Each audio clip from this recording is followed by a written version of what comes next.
एक बार महात्मा बुद्ध किसी नगर से गुजर रहे थे। बुद्ध की नजर एक कपड़े के व्यापारी पर पड़ी, जो दुखी और हताश दिखाई दे रहा था।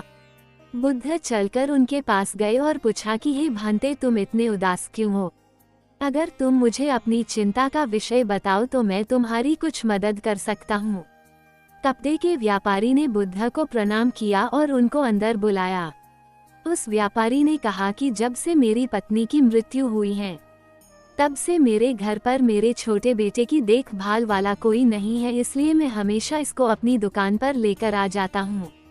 लेकिन मेरी दुकान पर आने वाले हर ग्राहक की पगड़ी को उछालकर फेंक देता है, कभी कभी उनका झोला उठाकर बाहर फेंक देता है।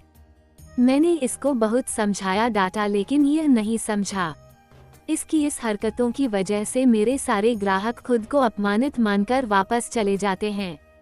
बुद्ध बोले, मैं तुम्हारी सहायता कर सकता हूँ, पर तुम मुझे वचन दो कि मैं जो भी करूँगा तुम उसमें दखलंदाजी नहीं करोगे, ना ही कोई प्रश्न करोगे। व्यापारी बुद्ध को वचन दे देता है।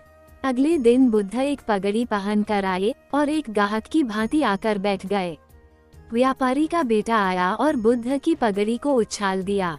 महात्मा बुद्ध मुस्कुराए और कहा, बहुत अच्छा, जाओ उस पगड़ी को वापस लेकर आओ।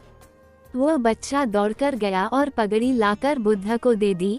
अगले दिन बुद्ध एक कुल्हाड़ी और एक लकड़ी लेकर आए। उस लड़के ने फिर से उस पगड़ी को उछाल दी। बुद्ध ने उस लड़के को कुल्हाड़ी और लकड़ी दे दी और कहा, जाओ इस लकड़ी को काटो। व्यापारी को थोड़ा सा डर लग रहा था कि कहीं उसके लड़के को चोट नहीं आ जाए, लेकिन उसको अपना वचन याद था। 7 दिन तक महात्मा बुद्ध कोई न कोई नया काम लेकर आते और उस लड़के से करवाते। शीघ्र ही वह लड़का भूल गया कि उसको किसी की पगड़ी उछालनी है। व्यापारी बहुत खुश हुआ और बुद्ध को धन्यवाद दिया। मुझे पता है कि इस कहानी का और मन के वश को कोई विशेष संबंध नहीं है, लेकिन पहले आप इस तर्क को समझ लीजिए। अगर हम अपने मन को अपने हिसाब से काम नहीं करवाएंगे तो मन अपने हिसाब से काम करेगा। मन वश में हो सकता है यदि मन को हम अपने अनुसार चलाएं। मन 2 तरीकों से, एक, मन अपने हिसाब से काम कर सकता है, या 2, मन को हम अपने हिसाब से काम करवा सकते हैं। बुद्ध से मिलने से पहले उस लड़के का मन और दिमाग अपने हिसाब अनियंत्रित रूप से काम कर रहा था, लेकिन बुद्ध ने उस लड़के को अपने अनुसार काम करवाए, जिससे उसकी आदत ही बदल गई।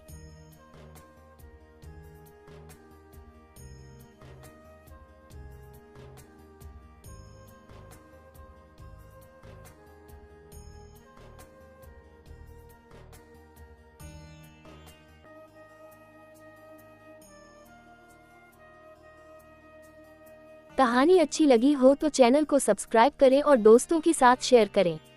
और हाँ, कमेंट में अपनी राय देना ना भूलें।